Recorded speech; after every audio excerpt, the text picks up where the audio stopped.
சமூக நீதியை கடைபிடிக்க வேண்டும், உருவாக்க வேண்டும், அந்த தீயை ஏற்ற வேண்டும் என்று நினைத்தவர்கள் இந்த இரண்டு பெரும் சாதிகளுக்கு சொந்தக்காரர்கள். ஆகவே இது தென் மாவட்டங்களிலே இது பரவ வேண்டும். தென் மாவட்டங்களிலேயும் நாம் ஒன்றாக இணைய வேண்டும். நமக்குள் தமிழகத்திலே எந்த விதமான உரசல்களும் ஏற்படக்கூடாது.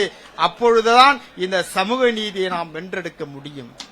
இந்த சமூக நீதியின் மூலமாக தமிழகத்திலே ஒரு சிறந்த ஒரு நல் அரசை உருவாக்க முடியும்.